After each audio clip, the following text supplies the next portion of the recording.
Welcome back. Are you in good financial shape, or are you perhaps overweight when it comes to debt and underweight when it comes to savings? If you really think about it, getting your finances into shape is a lot like getting your body into the correct proportions. So how well balanced are you in terms of your income and expenditure, or assets and liabilities? These are some of the things you need to ask yourself as you look into the mirror and check on your financial figure.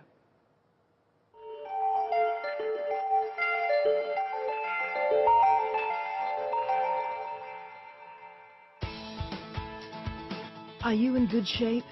Do you like what you see in the mirror? Well, the shape of your body actually says a lot about your state of health. And getting the right body mass index and weight to height ratio are things that you should aim for. And it comes from eating right and regular exercise. Now, what about and regular exercise? Now, what about your financial figure?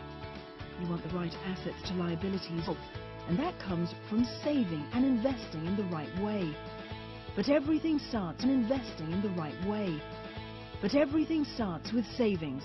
Without savings, you can't be financially secure. According to Patrick Answers, and a lecturer with Nanyang Technological University, savings can be turned into a habit if you persist.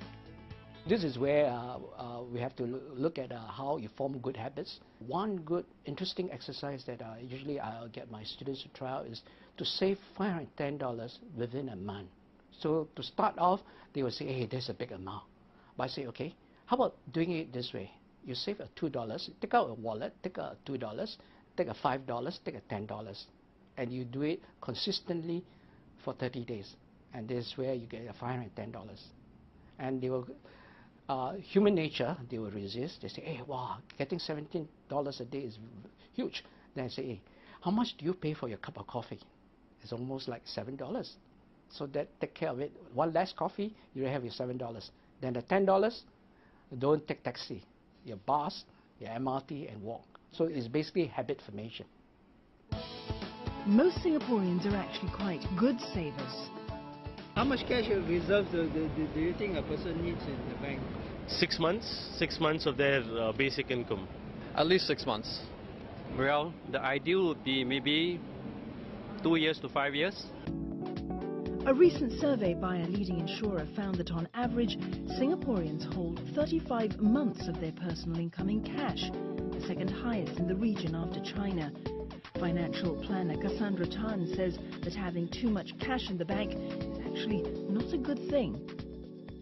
Actually, holding too much cash, it's a problem because the real value of cash would depreciate over time, and you won't be able to beat inflation like that. What you can buy today and what you can buy 10 years ago is much lesser with the same amount of money.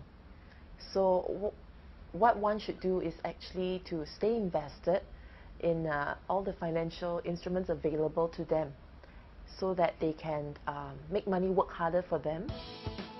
So how much cash should one hold?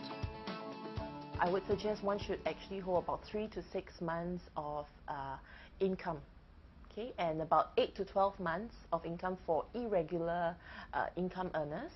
Or if you have a lot of number of dependents, then you should calculate your monthly expenditure from there. So maybe 3 to 6 months of your monthly expenditure, or 8 to 12 months if you are irregular income earner. Holding cash, it has to be done for a purpose. So usually what we will be looking at is 3 levels of security. The first level of security is emergency cash. At least hold $1,000. Security is emergency cash. At least hold $1,000. This is for real emergency. Money is still king. Then a second, with the uncertainty of the economic landscape, at least carry 3 to 6 months of your monthly salary. Then the third level of security is that after you have settled all your debts, then you need the money for investment, and this is where the growth comes in. Surveys have also found that 42% of Singapore investors do not invest their cash because they're worried about making the wrong investment decision. Do you invest? No. Is there a reason why you don't invest? Multiple reasons, but I think nowadays it's better to hold on to cash. But to hold on to pure cash is a losing proposition.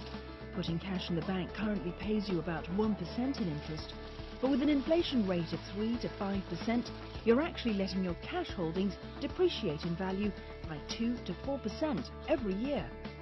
One way to know more about investing is to improve your financial literacy so that you can understand the financial instruments that can help you grow your money. Another way is to seek the advice of financial planners. Speak to your financial planner and discuss with him or her, because he needs to find out what is your time horizon that you want to stay invested or put aside your money, what is your budget, as well as your risk appetite. So for example, a person who is more risk adverse, I would suggest that they go for plans like endowment, which is actually lower risk in general, as well as invest in funds like bonds and lower percentage of equities, as well as fixed income instruments. That's our show for this week. Thanks for watching.